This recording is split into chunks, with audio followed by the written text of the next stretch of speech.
ഇവിടുന്ന് പോവാൻ പറഞ്ഞ നിങ്ങൾക്കൊന്നും മനസ്സിലാവില്ല. പോവാൻ.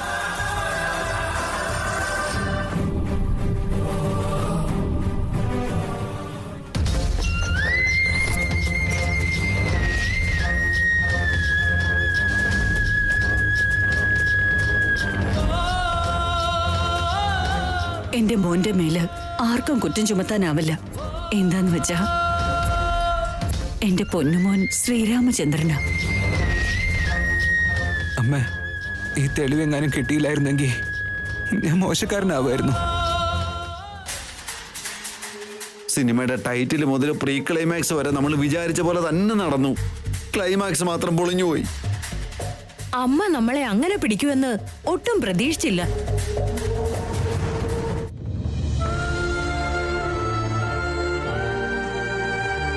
പല വിധത്തിലായി ഞങ്ങളുടെ കുടുംബത്തിന് വേണ്ടി മോൾ ഒരുപാട് നല്ല കാര്യം ചെയ്തു. ഇതെന്റെ കുടുംബമാണെന്ന് ഞാൻ വിശ്വസിക്കുന്നേ. അങ്ങനെയാവുമ്പോ അമ്മേ, എനിക്ക് പറ്റുന്നൊക്കെ ഞാനും ചെയ്യണ്ടേ? ഞാൻ പിന്നെ വിളിക്കാം, നീ വെക്ക്. കൃത്യ ആ സമയത്ത് മോൾക്ക് തെളിവുകൾ കിട്ടിയില്ലായിരുന്നെങ്കിൽ അവര് വിചാരിച്ച കാര്യങ്ങൾ അവര് നടത്തുമായിരുന്നു. ഒരു കുടുംബത്തിന് മാനം ഇല്ലാതാക്കാനുള്ള ആലോചനകൾ നടക്കുമ്പോ ദൈവം ആരെങ്കിലും ഒരാളെ അങ്ങോട്ടേക്ക് അയക്കും. ഇത്തവണ ദൈവം അയച്ചത് എന്നെയാണമ്മേ.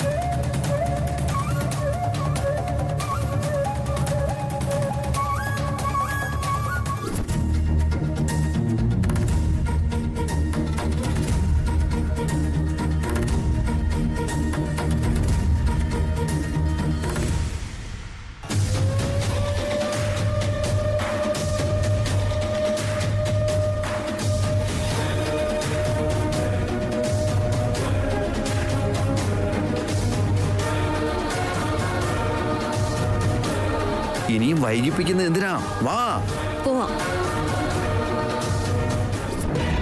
അതുകൊണ്ട് അമ്മേ, രാവിലെ അവര് സംസാരിച്ചുകൊണ്ടിരുന്നതൊക്കെ വീഡിയോ റെക്കോർഡ് ചെയ്യാൻ എനിക്ക് കഴിഞ്ഞത്.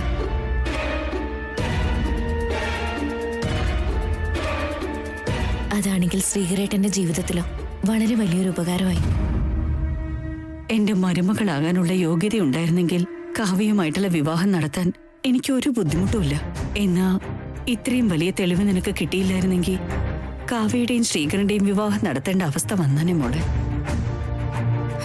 അങ്ങനെ നടക്കാതിരിക്കാൻ വേണ്ടിയല്ലേ ദൈവം എന്നെ അങ്ങോട്ടേക്ക് അയച്ചത്. നിന്നെ കുറിച്ച് ഞങ്ങൾ ഇടയ്ക്ക് ആലോചിക്കാറുണ്ട് മോളെ. മോള് ഞങ്ങളുടെ വീട്ടിലെ വലിയ പ്രശ്നങ്ങൾക്കൊക്കെ ശരിയായ പരിഹാരമാകാറുണ്ടെന്ന്. നീ വളരെ നല്ല കുട്ടിയാ മോളെ.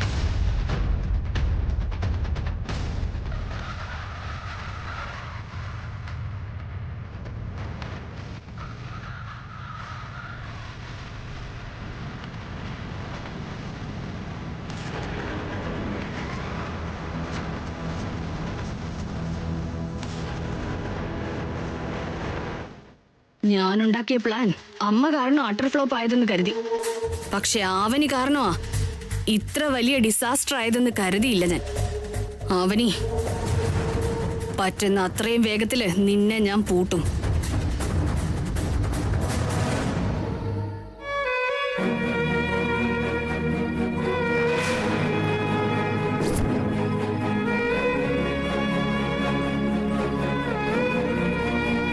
ആവിനി,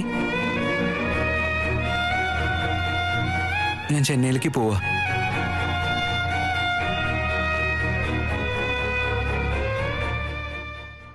ഹലോ, ഞാൻ പോവാന്നാ പറഞ്ഞ മാഡം.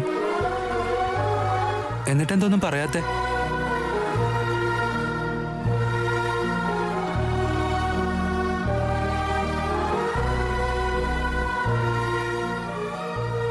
എന്താടോ?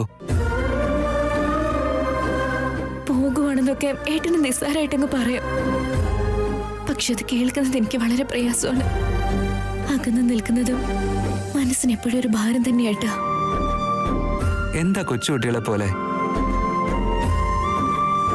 നിങ്ങൾക്ക് പോവാതിരുന്നൂടെ? ഫോറിൻ ക്ലയൻസുമായിട്ടാ മീറ്റിംഗ്. ഒഫീഷ്യൽ കാര്യമായോണ്ട് പോകണ്ടേ? ഇനിയും എന്താ പേടിക്കാനുള്ളേ? രാത്രി എന്റെ മേലൊരു പല്ലി വന്ന് വീണപ്പോ എന്തോ മോശമായിട്ട് സംഭവിക്കാൻ പോവാണെന്ന് എന്റെ മനസ്സ് പറഞ്ഞു. ഞാൻ പ്രതീക്ഷിച്ച പോലെ രാവിലെ വളരെ വലിയ പരീക്ഷണങ്ങളും കണ്ടു. ഇപ്പൊ പോലും എന്റെ മനസ്സിൽ അത് അങ്ങനെ തന്നെയുണ്ട്. എന്തോ ഒരു ദോഷം വേട്ടയാടുന്നത് പോലെ.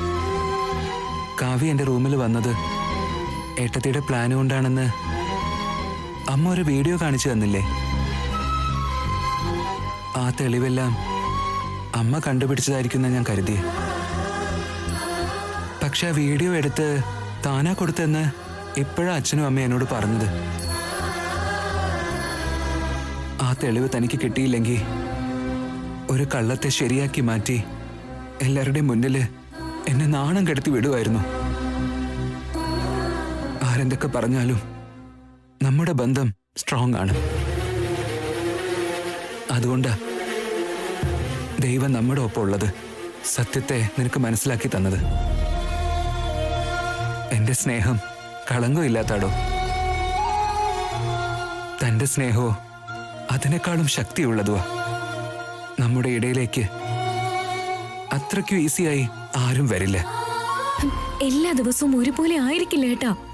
ഏത് പരീക്ഷണവും നമുക്ക് മുകളിൽ ശാപമായിട്ട് വരുന്നെന്ന് ഓർക്കുമ്പോ എനിക്ക് പേടി തോന്നുക. താലി പുറത്ത് കാണിക്കാതെ ഒരു ദിവസം കഴിഞ്ഞ എന്റെ ദൈവമേ, ഇന്നത്തെ ദിവസം ഒരു വിധത്തിൽ കഴിഞ്ഞല്ലോ എന്നോർത്ത് ഒരു തൃപ്തി തോന്നും എനിക്ക്. പക്ഷെ ആ തൃപ്തിയിൽ ഒരുപാട് അസംതൃപ്തി തോന്നും എനിക്ക്. നിരാശയിൽ മുങ്ങിയ രോദനമുണ്ട് അതില്. എന്റെ ഭാവി എന്താകും എന്നുള്ള ചിന്തയുണ്ട് അതില്. ഏട്ടൻ നമ്മൾ ആഗ്രഹിച്ച ജീവിതം ഇതായിരുന്നില്ലല്ലോ. താൻ പറഞ്ഞതൊക്കെ സത്യം തന്നെയാ. താനും ഞാനും സ്വപ്നം കണ്ട ആ ജീവിതം ഇതല്ലല്ലോ. ഇവിടെ എല്ലാവരും മരുമകളായി അംഗീകരിക്കണം. നല്ല മരുമകളാന്നുള്ള അംഗീകാരം താൻ നേടിയെടുക്കണം. അമ്മയെ അച്ഛനെ നന്നായി നോക്കി താൻ സന്തോഷമായിട്ട് ജീവിക്കണം. ഞാൻ തനിക്ക് തരാന്ന് പറഞ്ഞ ജീവിതം അതാടോ. ആ ജീവിതം എത്രയും പെട്ടെന്ന് നേടിയെടുക്കാൻ ചെന്നൈയിൽ നിന്ന് വന്ന ശേഷം നമുക്ക് എന്തെങ്കിലും ചെയ്യാം. അതുപോരെ? ഓക്കെ, ഞാനെന്നാ പോട്ടെ. പോയി വരാമെന്ന് പറയണം. ഓക്കെ, പോയിട്ട് വരാം. ശരിയേട്ടാ. ഇതൊരു അന്യായമല്ലേ? അന്യായമാണെന്നോ? 2 ദിവസം എന്നെ വിട്ടിവിടെ നിൽക്കേണ്ടി വരില്ലേ? എന്നിട്ട് ഇങ്ങനെയാ യാത്രയാക്കുന്നേ? പിന്നെ എങ്ങനെ പറഞ്ഞയക്കണ്ടേ? ഇത്രയും ദിവസമായിട്ടും എന്റെ മനസ്സിലുള്ള കാര്യം തനിക്ക് മനസ്സിലായിട്ടില്ലേടോ? വിഷമിപ്പിച്ചിട്ട് പോകുന്ന ആൾക്കാർക്ക് അങ്ങനത്തെ സമ്മാനമൊന്നുമില്ല. ആയിക്കോട്ടെ, എന്നാ ആ വിഷമം അതും വെച്ച് പോവാം. ഒറ്റ ഒന്ന് കേട്ടോ.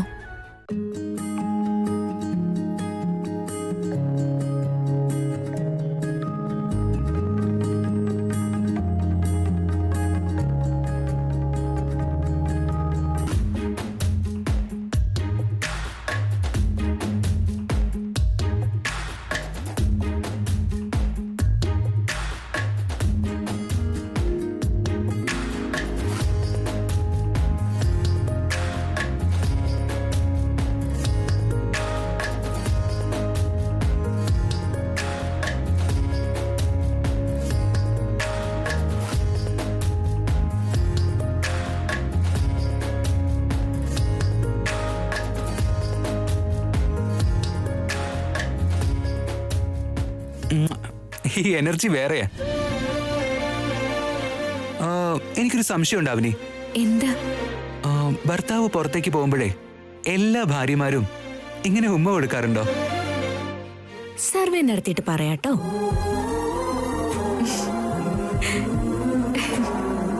നടക്ക്.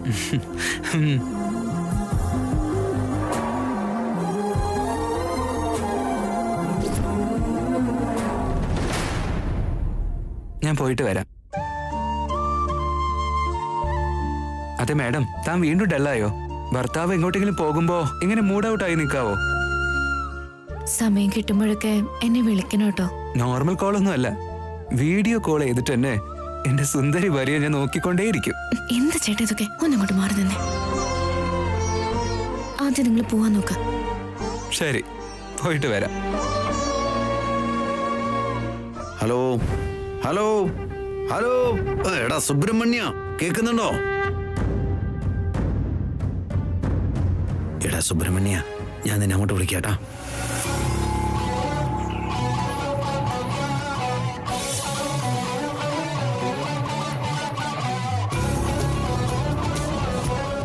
മീറ്റിംഗിന്റെ തിരക്കില് സമയത്തിന് ഭക്ഷണം കഴിക്കാൻ മറക്കരുത് കേട്ടോ.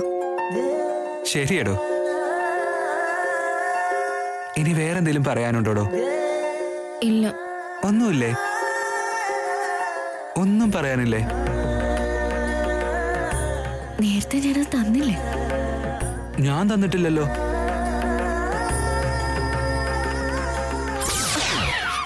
അയ്യോ, വീട് ചേട്ടാ, ആരെങ്കിലും ഒക്കെ കാണുന്നു. ഒരു ഉമ്മ തന്നിട്ട് വിടാടോ. ഇത്രയൊക്കെ ക്ലോസ് ആണെന്ന് തോന്നുന്നു. ഇനി നമുക്കൊന്നും സംസാരിക്കാൻ പറ്റില്ല.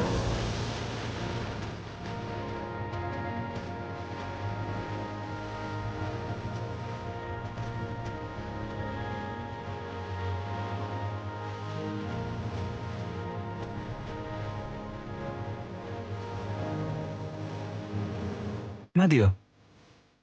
ഇനി നിങ്ങൾ വേഗം പോവാൻ നോക്ക്. ഇങ്ങനെയുള്ളതല്ല എന്റെ കണ്ണിൽ തന്നെ പെടും. ഞാൻ ഈ വീട്ടിലെ കോമഡി പീസ് ആയിപ്പോയി. കാറിനകത്ത് അവരെന്തൊക്കെയാണോ ചെയ്യുന്നത്. പെട്ടെന്ന് തിരിച്ചു വരണേ. താൻ ശ്രദ്ധിക്കണേ. ഞാൻ വരുന്നത് വരെ ഓഫീസിലേക്കൊന്നും പോകണ്ട. ശരി ഏട്ടാ.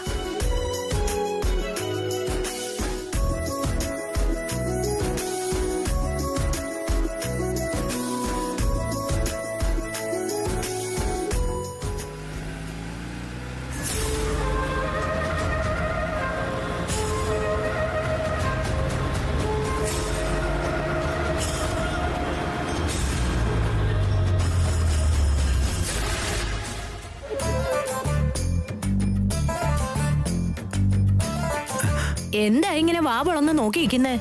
കല്യാണം കഴിഞ്ഞവര് പോലും ഇങ്ങനെ പെരുമാറില്ല വസന്ത.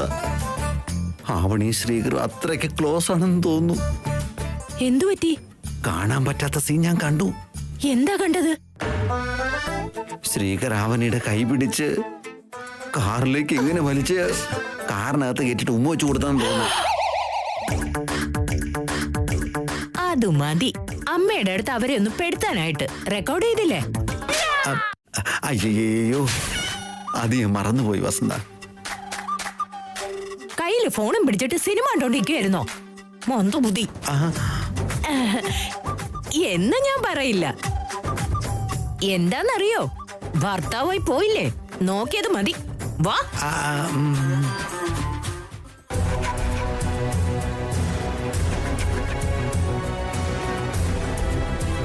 കിട്ടിയ അവസരം പോലെ ഉപയോഗിക്കാൻ അറിയില്ല. എന്തവസരമാ ചേച്ചി? ആവണിയും ശ്രീകറും ക്ലോസ് ആയിട്ട് നിൽക്കുന്ന കണ്ടത്രേ. എന്നാ അത് റെക്കോർഡ് ചെയ്യണ്ടേ? അളിയന് അതിനുള്ള ബുദ്ധി ഇല്ലല്ലോ ചേച്ചി. ഇൻഹൗസ് മരുമകന് കിട്ടുന്ന റെസ്പെക്ടിന്റെ അളവ് കുറഞ്ഞു കുറഞ്ഞു വരുന്നുണ്ട്.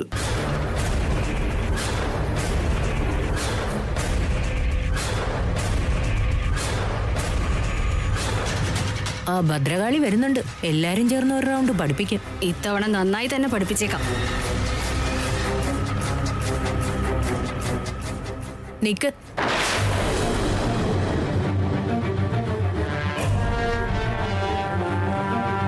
നിനക്കെന്തായിരുന്നു പുറത്തു പണി? ചെന്നൈയിലേക്ക് പോയ എന്റെ അനിയനെ യാത്ര അയച്ചിട്ട് വരുവാണോ? അതെ. ഇതിനു മുൻപ് അവൻ ഇങ്ങനെ പോകുമ്പോ ഫാമിലി മെമ്പേഴ്സിനോട് പറഞ്ഞിട്ടായിരുന്നു പോകാറ്.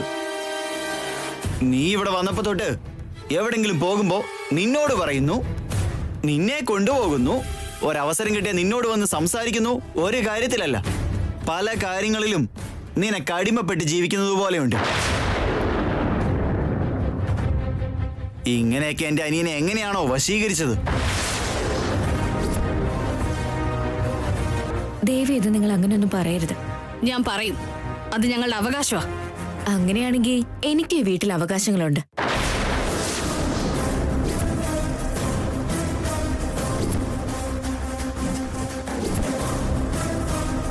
എന്താ? നിനക്ക് ഈ വീട്ടിൽ അവകാശം ഉണ്ടെന്നോ? അതിഥിക്ക് ആശ്രയം കൊടുത്തന്നെ കൂടല, ഇപ്പൊ അവകാശമായോ? എന്തായാലും നീ ഗസ്റ്റ് ആയിട്ട് വന്ന് ഗോസ്റ്റായി മാറിയിട്ടുണ്ട്. എന്റെ അനിയന്റെയും കാവ്യയുടെയും കല്യാണം നടത്താനായിട്ട് ഞങ്ങള് കഷ്ടപ്പെട്ടോണ്ടിരിക്കുമ്പോ ഇവിടെ നിനക്കെന്താ പ്രശ്നമെന്നാ മനസ്സിലാവാത്തത്? ജോലിയൊക്കെ കിട്ടിയതല്ലേ, പുറത്തിറങ്ങി പോയിക്കൂടെ? ഏതെങ്കിലും ഹോസ്റ്റലിൽ പോയി നിന്നുകൂടെ? ഞങ്ങൾ എന്തിനാ ടോർച്ചർ ചെയ്യുന്നേ? ഞങ്ങളുടെ ശ്രീകരനെ റാഞ്ചി കൊണ്ടുപോകാമെന്ന് കരുതിയോ? ശരിക്കും നിങ്ങൾക്കാർക്കും ബുദ്ധിയില്ലേ?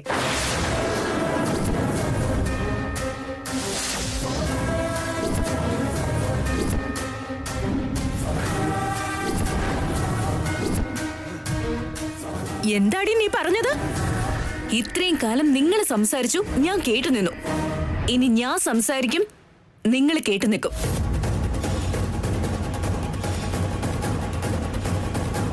ശ്രീകരേട്ടന്റെ മുറിയിൽ വെച്ച് കാവ്യയെ കണ്ടപ്പോ അമ്മയും അച്ഛനും സംസാരിക്കുന്നത് കൊണ്ടാ എനിക്കൊന്നും പറയാൻ കഴിയാതെ പോയത്. ആ സമയത്ത് സംസാരിക്കാനുള്ളൊരു അവസരം എനിക്ക് കിട്ടിയിരുന്നെങ്കിൽ അനുഭവിച്ചേനെ. വീഡിയോ നീ എടുത്തിട്ട് അമ്മയ്ക്ക് അയച്ചതാണെന്നുള്ള കാര്യം എനിക്കറിയാവടി. ആണോ? അതെന്തായാലും നന്നായി. കല്യാണപ്രായം എത്തിയൊരു പെൺകുട്ടിയെ ഒരാണിന്റെ മുറിയിലേക്ക് കയറ്റിവിട്ട് എന്തോ സംഭവിച്ചിട്ടുണ്ടെന്ന് ചിത്രീകരിക്കാൻ വേണ്ടിയിട്ട് ഇങ്ങനെ കാലിൽ നാടകം കളിക്കോ? നാണമുണ്ടോ നിനക്ക്?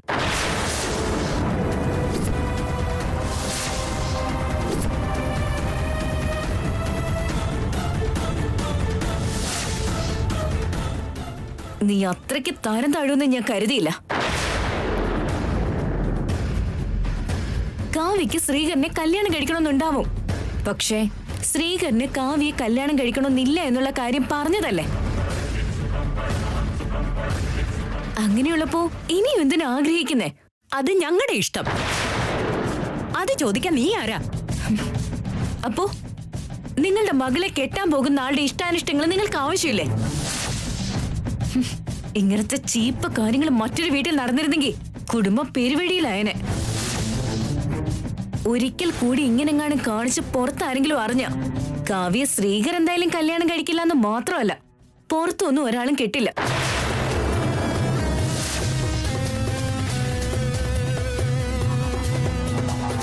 വീട്ടുകാര് തന്നെ വീടിന്റെ പേരിന് കോട്ടം വരുത്തുന്നത് ഞാൻ ഒരു വീട്ടിലും കണ്ടിട്ടില്ല.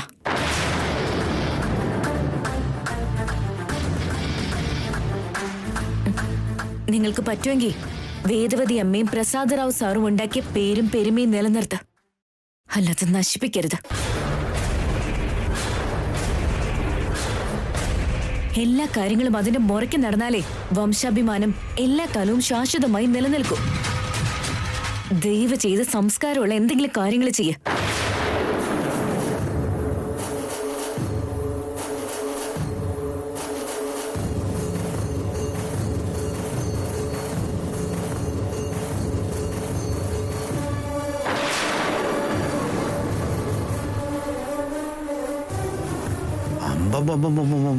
പൂച്ചയെ പോലെ നിന്നിട്ട് പുലിയെ പോലെ ആയില്ലോ അവള്.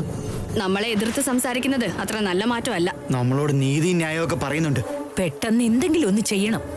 അടിക്കുന്ന അടുത്ത അടി കൃത്യമായി കൊള്ളേണ്ടടുത്ത് കൊള്ളണം.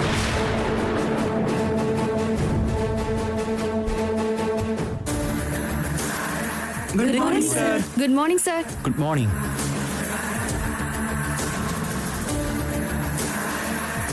ഡാ കൊളപ്പുള്ളി. Good morning sir. പറയൂ സർ. അവൻ ഇതുവരെ വന്നില്ലേ? വന്നില്ല സർ. ഇന്ന് വരില്ല. അതെന്താ? ലീവ് എടുത്തതാ. അതെയോ? അതെ സർ. പാവം ഇന്നിന് നിങ്ങൾക്ക് ടൈം പാസ് ഇല്ലല്ലോ.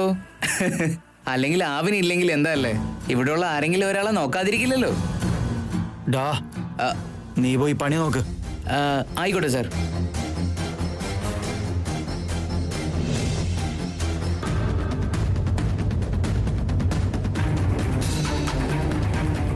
എന്തെങ്കിലും അസുഖം പിടിച്ചതായിരിക്കുമോ?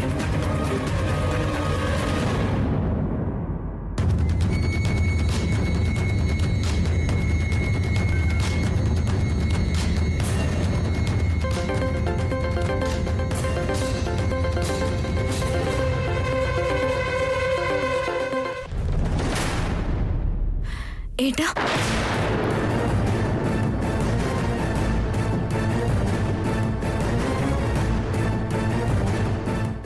എന്താ മിണ്ടാത്തെ?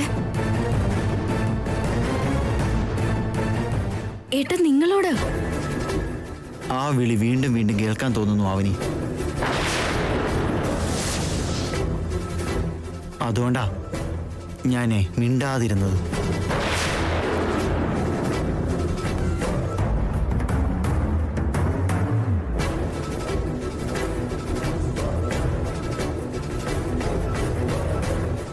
വീട്ടിൽ നിന്നുള്ള പ്രശ്നങ്ങൾ ഒരു ഭാഗത്ത്, ഓഫീസിൽ നിന്ന് അവൻ തരുന്ന ടെൻഷൻ മറ്റൊരു ഭാഗത്ത്.